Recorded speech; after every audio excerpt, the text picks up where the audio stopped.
Hey, fellow fragrance lovers and enthusiasts. How you doing today? How's the fragrance world? How you smelling? What are you smelling like? What did you decide to wear? What's your scent of the day? Please let me know in the comment section, and let's jump into this fragrance. Before we do, you know what to do while you're down below, putting that comment down there about your scent of the day. You know, give me a like, give me a subscribe. If you've chosen not to subscribe yet, maybe let me know why, or choose to jump into the Centaur fragrance family today. So let's talk about this fragrance, Suede Saffron. That's why you clicked on the video by Nishane, one of my favorite fragrance houses of all time. Lots of respect. I have a few mixed feelings about that. We'll talk about that at the end of the fragrance review. First off, is this an original fragrance? Y'all know that I like to tell you the details. I like to tell you what's important right off the bat. No straight punches here. We don't beat her out the bush too much. And this fragrance here smells like Tuscan leather. There's no doubt about it that this fragrance takes some inspiration. I would not go as far as to say this is an outright clone, but Suede Saffron here is definitely Nishane's attempt or reinterpretation, inspiration fragrance of Tuscan leather. So it's not exactly the same. What are the notes? You might be asking, what's the differences? Well, let's talk about that. So first off, the biggest notes in this fragrance is definitely the suede. They mentioned it's in the name, Suede Saffron, and saffron, of course. And also, I would say that it's this musk note from Underatted. Now, first off, there is a little bit of that raspberry nuance, like in Tuscan leather. I'll actually do a spray here, right here, so y'all can smell it. To me, it smells like the citric, the sour aspect of raspberry, a little bit right off the top, but it quickly goes away. But some of that skin and that aspect of the raspberry adds a little bit of playfulness to the suede here. Again, that suede, it's a suede note. It's not a rugged leather. It's a little bit more of a smoother, softer, kind of feeling leathery kind of feel, a leathery aspect to the fragrance. It's to me, it's a little bit more easy to wear. It's a little bit smoother. I wouldn't say creamy or anything like that. And that smoothness here, again, mentioning that word a lot, is added to because of, that Underatted. Again, Underatted is a certain type of seed. It's a musk replacement. It's a alternative to animalics or natural sources of musk, and it's actually very expensive. And in this fragrance here, it's very well done, and it's actually maybe the biggest aspect. Maybe bigger than the ginger, the spices, or the leather. Bigger than the saffron even, perhaps, in this fragrance. That saffron here perhaps is an accord built with a little bit of that raspberry, which we mentioned.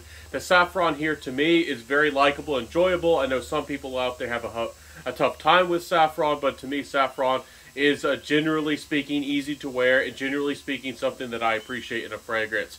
So it adds some flair, a little bit of fanciness, a little bit of classiness, a little bit of an edge to the fragrance in a wearable way, just like, to me, like a golden fancy patchouli perhaps would in a fragrance. So it adds a little bit of classiness and sophistication. I like that.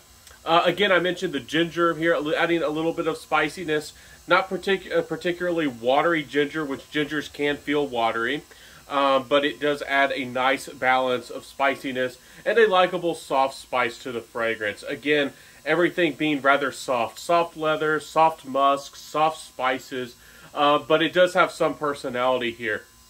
Very unisex fragrance. Some people might feel like it's perhaps masculine, but I feel like it's comfortably unisex. I think a confident lady could pull this off. But again, I don't know of too many ladies, and I often see the ladies out there shy away from leather and even suede. So, and some ladies don't seem to love saffron as much as the guys do. So I'd love to know how you ladies feel about those notes. Anyways, nice fragrance here, really nice. There's a little bit of caraway in the base, adding a spicy, maybe slightly spicy. Caraway isn't really spicy, but it adds a little bit of a textural woody component that adds to the depth.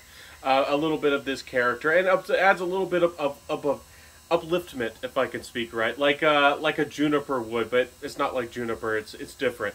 It's more in the base of the fragrance. So nice fragrance here. I do like it. I do have to say that I, again, pick out a few phantom notes that are not mentioned. That raspberry, again, maybe built into that saffron accord. And I also do pick out a tiny bit of a modern smokiness. It's not overtly smoky. It's not dark. It's not scary. It's not unappealing smokiness. But I do detect a little bit of that.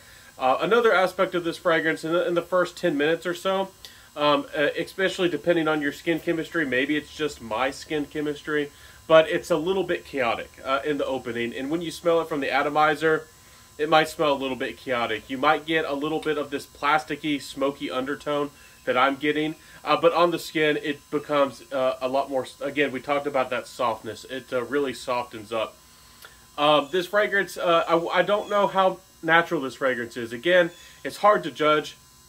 This fragrance is high quality. It is a nishane, but in Musk, you know, is a little bit more transparent. Some people might say aromatic, but I don't get a lot of depth. I almost don't feel like there's a lot of depth of naturals in this fragrance. Maybe there's less naturals in this fragrance than other nishanes I've smelled, but I did tend to prefer fragrances with that depth and some heaviness to them, honestly. So I don't want to critique that fragrance so much on that aspect, but I do have to say that I feel like this fragrance maybe has more synthetics, and perhaps that adds to the longevity and the performance that we get with this fragrance, because Musk fragrances sometimes last, sometimes they don't. So let's talk about that performance here. Let's wrap into that. But again, overall, a pretty nice fragrance here. Not the most mass appealing, but definitely not strange, at least for me. A little bit more exotic, maybe to the Western nose. A confident guy. I think this is easier to wear than Tuscan leather. Before we jump into that performance, I do want to say that I think this is easier to wear than Tuscan leather and any of its types of clones, like the famous La Yucawam out there. This is easier to wear and more unisex for sure, in my opinion. So with that longevity that I was going to talk about, I'm getting like 8 hours out of this, maybe even more, 8, 9, maybe plus hours of longevity. Projection-wise, it's about slightly above average, in the good territory for sure. It does have some sillage. It can get you noticed, but it's not exactly a shouter. I think that's good because this is a little bit different. Might seem a little bit exotic. Might seem a little bit strange to some people. Still, even though I think this is very wearable, maybe you're just getting into niche or you don't want something that's too strange or unusual. I think this is right in that good territory. Something like Oud Wood by Tom Ford, where it smells a little bit exotic, a little bit different, but yet still very wearable and still, you know, fashionable, likable, seductive, all those things that you would want. So I think the performance is good. I think it's where it needs to be. But again, I like depth, so maybe I'm just longing for that a little bit of heaviness.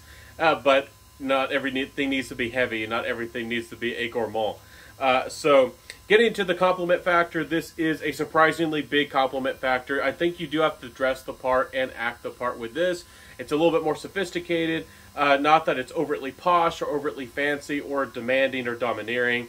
It's just a little bit more fancy than with that saffron especially than you would probably expect to smell somebody just casually walking down the supermarket or down your local mall or just down the street or to the park. It's a little bit more fancy than that, even though it's not, in my opinion at least, not the fanciest fragrance out there. It does have an element of that sophistication. So I did get positive attention with this.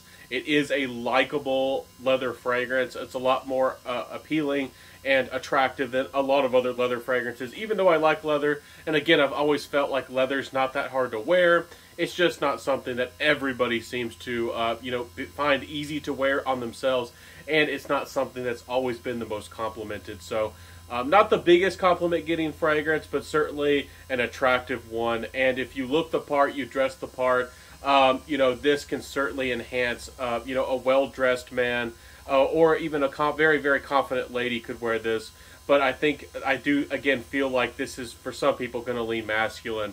And it's a good one. It is good, but again, not for everybody, not because it's strange, just because it still has some of that personality. That's not for everybody, but this fragrance is attempting to be more likable with all that musk and all that smoothness that nishane tried to mix in this fragrance, that's for sure. So what are my final thoughts with this fragrance? This is, I believe, around 180. I'd have to double check. Some nishanes are in that 230-ish price range, but they're 50 mils. They're extrait de parfum from Nishane, high quality. I think that this is one of the better musk fragrances that I've ever tried. I've recently tried some other musk fragrances, like that Illusions from La Lique, Illusions Captive. That one also was a fantastic musk-based fragrance, or musk style. And I'm happy to see these in the fragrance community. These are well needed in the fragrance world and for the consumers. This is a style of fragrance I'd like to see more of. This musk blending, some people might say it makes it feel overtly blended, but it makes it likable and more wearable and enjoyable to just about anybody. I do have to say that this is almost, in my opinion, like a cologne, even though it's not because it's weak, but almost in that more easy to wear approach. Almost like a musky cologne style version of Tuscan leather. If that sounds appealing to you, certainly check this one out. And if you liked things or have been interested in Enigma or Creation E cologne from Roger Dove, this also might be in your wheelhouse. Might be something you might want to check out. So if you like, again, things like Tom Ford's Oud Wood, those kinds of fragrances, Enigma, especially the cologne version, those kinds of fragrances, this might be in your wheelhouse. Smooth, sophisticated, luxurious, absolutely got it here. So I do want to invite you to save money and get a discount. And again, I do not get a kickback. I do not get anything in return. And the reason I only agreed to even make this discount code happen is to save y'all money. And these generous people at So Avant-Garde, once again, helped me to get this fragrance here today. So if you want a discount, use code Centaur15 for 15% off of fragrances, getting some of the best prices that you can get on niche fragrances, so you can save some money out there. I'll include the website down below and remind you of the code Centaur15 if you'd like to. Again, I don't get any money back, but I do have to be honest with y'all that this fragrance was sent to me, and I do think it's a great fragrance from Nishane. I don't know, if you like a bold fragrance that's really rugged, and you want that really, really confident sense of depth, and you want that bodacious, loud experience, maybe go with Fan Your Flames. And if you're a lady out there, hey, Nishane's Ani is also great. So there's a lot to love from Nishane. Let me know what you think about this house. Do you like musk fragrances? Do you prefer something smoother and easier to wear? Or do you prefer the bold, the deep, and the heavy? Let me know in that comment section. Again, thank y'all so much for watching today. I really appreciate you spending some time with me, hanging out, and learning about this one. Not everybody's reviewed this fragrance, and not everybody has given this fragrance any attention. Again, I think it does take away a little bit from the fragrance. It's not original. It's not really an original fragrance because it smells too similar. It takes too much of inspiration from Tuscan leather. But does that make it a bad fragrance? No. I think this is a very good interpretation of that DNA, very high class, and certainly worth giving a try. I know it's sacrilegious to some. Hey, I respect Tuscan leather. It's great. But for a lot of people, again, Tuscan leather is just too strong. It's just too maybe masculine or too aggressive, and for some people it's not something that they would ever dare to wear. If they even like it at all, they would never wear it in the summer or in any high temperature. This is going to even for the Tuscan leather fans, maybe if you can stomach wearing something that took inspiration, this is going to be much easier to wear everyday situations, anywhere, anytime. Maybe save your Tuscan leather for the country club or the gentleman's club, or for the fall and the winter and that kind of stuff. So anyways, beautiful fragrance. Nishane, you did it again. I do think they made another successful fragrance. Nishane hitting hard out here, making some beautiful stuff. So I'll see you soon, everybody. Have a beautiful day. Have a wonderful day. I'll see you soon in the next fragrance review. You know that I upload Monday, Wednesdays, and Fridays for y'all. So come on back. I always have a new review for you. Full-length review, in-depth, helping you actually learn about fragrances, deciding if you actually want to buy this fragrance or any other niche fragrance, and all that good stuff. So I'll see you soon, everybody. Have a beautiful day. Live well, smell amazing, wear what you love, and again, I hope to help you find your next beautiful 10 out of 10, maybe a masterpiece fragrance. I'll see you soon, everybody. Have a good one. Peace out, and bye.